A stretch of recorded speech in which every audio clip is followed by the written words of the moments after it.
Comment renforcer ta confiance en toi chaque jour? Alors effectivement, si vous ne tenez pas vos engagements envers vous-même, si vous pensez que la confiance en soi est innée, ou bien si vous ne sortez jamais de votre zone de confort, il est fort à parier malheureusement pour que vous n'ayez pas forcément vraiment confiance en vous, et donc c'est assez dommageable pour vous. Voyons donc dans cette vidéo comment faire.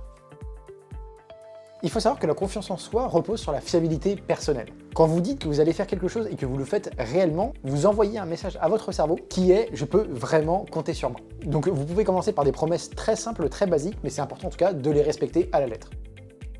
Autre point très important, ça va être de se parler avec respect. La manière dont vous vous parlez influence directement votre cerveau. En se parlant mal, automatiquement, on va éventuellement se rabaisser inconsciemment et donc perdre aussi confiance en soi. C'est important de remplacer l'autocritique permanente par un discours intérieur plus avantageux, plus bienveillant envers soi-même. On peut très bien du coup être très exigeant envers soi-même tout en ayant un discours agréable, bienveillant et encourageant envers soi-même. La confiance grandit dans un climat intérieur sain.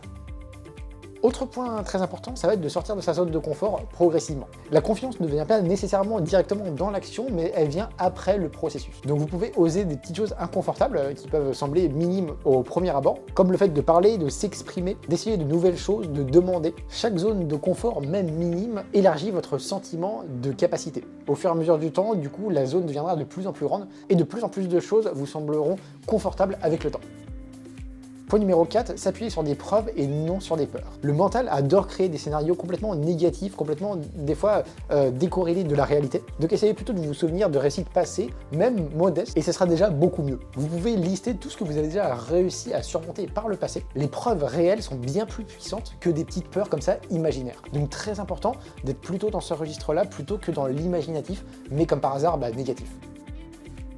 Point numéro 5, prendre soin de son corps. La posture, l'énergie, l'alimentation, la récupération, tout ça c'est des éléments qui influencent directement votre confiance. En général, un corps respecté soutient un mental solide. Donc essayez de vous tenir droit, de respirer profondément, de bouger régulièrement, et le tout dans la bonne énergie. Tout cela permet au final au corps d'attirer le mental vers plus d'assurance et d'énergie.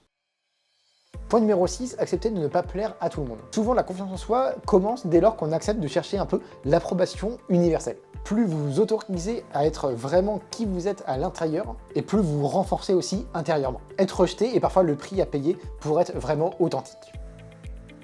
Et dernier point de la vidéo, essayez de vous entourer de personnes qui vous tirent vers le haut et non vers le bas. Votre environnement influence directement l'image que vous avez de vous. Forcément, si vous êtes entouré de gens toxiques qui vous rabaissent systématiquement, il va être très difficile du coup, et de développer une certaine confiance en vous. Au contraire, bien évidemment, en étant entouré de personnes positives qui tirent vers le haut, ça va être beaucoup plus facile d'être vraiment une version de soi plus confiante, et donc c'est vraiment ce qu'on veut à tout prix atteindre. Voilà, en tout cas pour cette vidéo, j'espère vraiment qu'elle vous aura plu. Si c'est le cas, n'hésitez pas à donner un petit like, ça fait toujours plaisir pour moi, pour la chaîne, etc. Et puis je vous dis à bientôt. Salut!